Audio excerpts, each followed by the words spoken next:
It's good to hear voices in response. That's good. That's good. My sanity is slowly returning piece by piece. Well, as most of you know, we just finished a sermon series that took us through the entire story of the Bible at the end of May. And I, along with several others from this congregation, spent most of the sermons in the past year preaching on that series, which was a good experience. It was a rich experience, but it also tied me up a little bit more than usual, right? So if I had scriptures or thoughts circling in my mind that didn't necessarily connect with the sermon series, there weren't as many opportunities to speak about them. And there was one such passage that has been on my mind a lot. It's been coming up in various places. Maybe the Spirit is nudging me to reflect on it. And that is this parable of the lost sheep that Herb just read a few moments ago. Now, this is a familiar parable. It's one that you often see in children's books and stories. It has this very sweet message of, you imagine a sheep that's alone and frightened, and Jesus, as the good shepherd, loves each individual sheep so much that he goes out of his way to find this lost sheep. And I suppose that my goal this morning is to ruin this parable for you. I don't really want to ruin it, but it's a parable that I think is designed also to make us uncomfortable. It's not just meant to be reassuring, at least not for those of us who are insiders. And I'm just going to go ahead and cut to the chase and tell you why already, right from the start, right? It has to do with the opening verse. Jesus says, when he's starting the parable, "Which one of you, having 100 sheep and losing one of them, does not leave the 99 in the wilderness and goes after the one that is lost until he or she finds it?" I would not leave 99 sheep to go after the one that's lost. That seems like irresponsible shepherding, right? I mean, those other 99 sheep also need the shepherd. They're vulnerable and they matter too. Maybe if you're having a hard time relating to the shepherd analogy, why don't we just substitute sheep for children for a moment, right? So imagine that you are responsible for 100 children. I don't know why that would be the case, but imagine that you are responsible for 100 children and one of them goes missing. Which of you would not leave the 99 other children in order to find the one that's lost? You wouldn't, right? That's not how it works. Maybe you would try to get the other 99 children home immediately so that you can go and find the lost one. Maybe you would try to call in extra help so that you would be free to go. Maybe you would drag the entire group of kids with you trying to find this one sheep. But you wouldn't leave them, right? But that's exactly what Jesus is suggesting here. And you might think that maybe I'm making too much of this, right? I'm overplaying the irresponsibility of the shepherd here. But I would argue that many of the translations that we're familiar with actually underplay what's going on here. For example, the NIV, the translation that I grew up hearing, says, "Which of you, if you had 100 sheep, would not leave the 99 in the open country and go after the one that's lost?" Well, that sounds nice, right? The open country. Who doesn't want to be out in the open country? It's peaceful and everybody likes the country. That's a safe, quiet place. Except that's not what the text says. It uses the term wilderness, eremos, as in verses like this one. Jesus was in the wilderness 40 days, tempted by Satan, and he was with the wild beasts, and the angels waited on him. The wilderness is not a safe place. It's a place that's scarce. It's a place where there aren't a lot of resources. It's a place where there are wild animals. It's a place that in the Bible is often associated with the realm of evil. So why in the world would any shepherd leave the vast majority of his or her flock to go find a single sheep? It's not that you don't love that sheep. It's that the rest of them matter too, right? And it's not even like he's saying that you would just kind of poke your head around for a few minutes. He says the shepherd goes out until he or she finds it. This suggests that it could be hours. It could be overnight that the shepherd's still looking for this sheep while the rest of them are in the wilderness by themselves. I find that to be a little confusing, but maybe not that troubling. I mean, okay, sure, it's not great shepherding advice, but what does it have to do with us here at Shalom? Well, I honestly think that it's a passage that speaks to perhaps the area where we struggle the most as a church. And let me just start by saying, you all know I love this church, and I think it's great, right? Like this is a great church to be. I'm always telling people how good it feels to be here as a pastor. You all take care of me. I feel like there are many of you that are my personal heroes that I look up to in the faith. We're a church that cares about Jesus and the whole gospel, both the individual parts and the peace and justice parts. It's a church that doesn't have many factions, which is characteristic of almost every church to some degree that I've been a part of. It's a good place. But you know what I'm going to say, right? Like we struggle with what you might call evangelism, with bringing the gospel to people who don't know about Jesus, who didn't grow up maybe in Christian homes or who are unanchored from the church, and welcoming them into our community so that we can be a place where they can come to grow in their walk with God alongside with us. It's something that we have struggled with for a long time. And don't get me wrong, I think this is an issue, but I don't think that this means that we are a failure as a church, right? I think that that's a piece of being church. And we have had people who have come alongside of us and joined us, and that has been valuable. We're certainly a church that welcomes folks, newcomers, when they come through the doors. They feel warmly greeted. Usually someone will offer to take them out to eat or invite them to their homes. But there seems to be a disconnect at some point. And that is when somebody wants to go from being an outsider to becoming an insider. People seem to struggle to get integrated into our church. It's something that I've heard many times over the years being here. And oftentimes it's because, well, we have a complex way of doing things, right?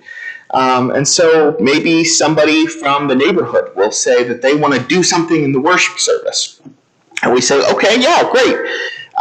But you see, we have this schedule, we're planned out for the next several months. And so maybe if you talk to the scheduler and, well, it might be good for you to come in, and we've kind of lost them at that point. Or we'll have people that say, well, how about we get together on like a Wednesday night and a group of us could talk about this or that. And we'll go, yeah, I hear you, but the thing about our church is that folks are all spread out, and it's just really hard for us to get here on weeknights, and so that just doesn't work for us very well. Or maybe someone will want to use the building and say, hey, could we use your building for this or that? And we say, I hear you, but there's security concerns and volunteer concerns, and we make a lot of people feel excluded in these kinds of responses. Now, don't get me wrong, I don't think that these responses even mean that we are pharisaical or that we are closed-minded or selfish or anything like that. Because when I've listened to people respond this way over the years, it almost always comes out of a place of love. It comes out of a place of concern for other members in the church, right? Like if you let somebody come in and walk in just to do something on a Sunday morning and someone else has been practicing for weeks to prepare for that Sunday morning, that's not very fair to do that to them. Or if you have people who, if we start scheduling things on Wednesday nights, there are a lot of people who don't like to drive at night, who don't feel safe doing that. So that's not fair to them. Or if you have people who are coming into the church, are you going to commit others to this task of monitoring and supervising and cleaning up whatever messes? I mean, these are legitimate concerns, valid concerns that we have for each other. But what often ends up happening is that we end up, whether we know it or not, there's this kind of weighing that happens, where we're weighing the needs of our own folks against the needs of these kinds of outsiders who we don't even really know how committed they are to our congregation. And when you're doing this weighing, the congregation almost always wins. There's more of us. We do things the way we do because we've learned that it works for the vast majority of us. And so we tend to prefer the congregation over the outsider.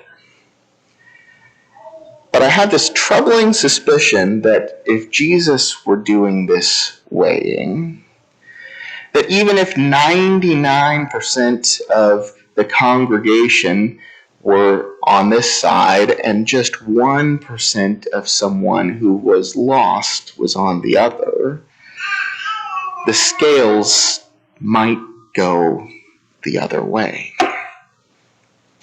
I think that Jesus has a radical concern for people who are outsiders, for people who are lost. You may think, okay, well that's not really fair. Everybody has struggles. The people on the inside have needs too. That's not right. And I hear you. Don't get mad at me. Get mad at the parable, right? I told you that this was a disturbing parable. This isn't something that makes a lot of sense to me. I do think that we have to be thinking about our own people, and that things like driving at night and things like overburdening our volunteers, those are valid things to be concerned about. And yet, this parable seems to suggest that the shepherd has enough confidence that we'll be okay, that we can take a little bit more pressure, that we can take a little bit more responsibility, that we can take it in order that even that one that is lost might possibly be found, that the entire community can work together for that one single person. And let me tell you, we do have people in our congregational life who are kind of on the margins, on the outside of the congregation in this way. But oftentimes you don't know if they're really serious about staying or not. It might be a person who's just kind of checking out churches for a few weeks and they check out ours and then they go somewhere else. In some cases, we have people that come to us out of need. Maybe they've started communicating with the church because some people have helped them, and there is a chance that maybe they're taking advantage of us. So it's hard to invest so deeply in people when you don't know if it's going to pay off. But that's true in the analogy too, right? When the shepherd leaves the 99, there's no guarantee that one will even be found, that one is even alive. But the shepherd's heart is so committed to that one that is lost that it's worth the investment, that it's worth the risk. Now,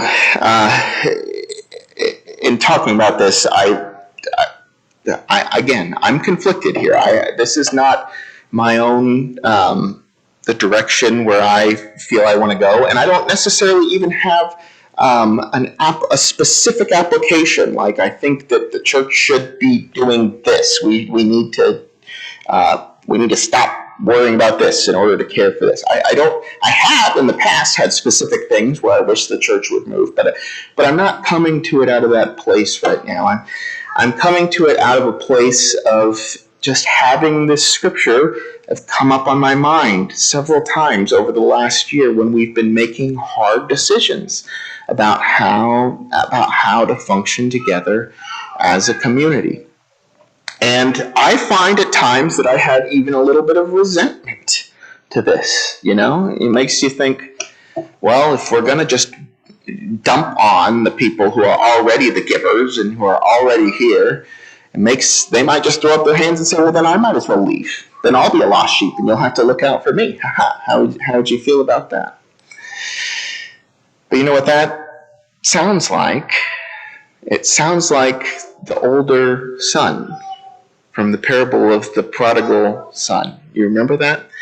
And Herb actually already made the connection when he was introducing this sermon, that sermon and this sermon are related. They're part of a series of sermons about the lost, which also emphasize that God's radical, beautiful, wonderful mercy is hard on those of us who are inside trying to do things right.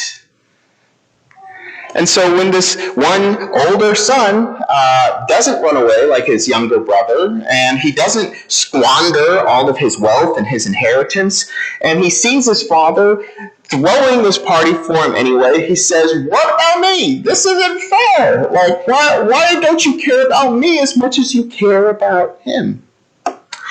And God says, no, that's not what I'm saying. The father says, son, you are always with me, and all that is mine is yours. But we had to celebrate and rejoice because this brother of yours was dead and has come to life. He was lost and has been found. See, it's not that there's some reward we're missing out on. Those of us who are in the church, who know Jesus, who are a part of this church community, we already have those rewards.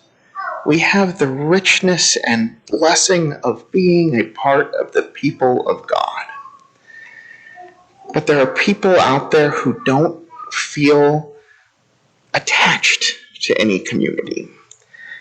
There are people out there who don't really know Jesus.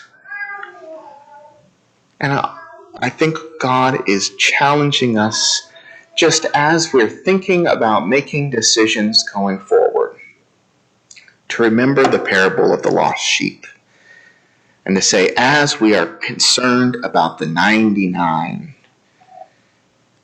are we thinking as much as God is thinking about the ones who are lost?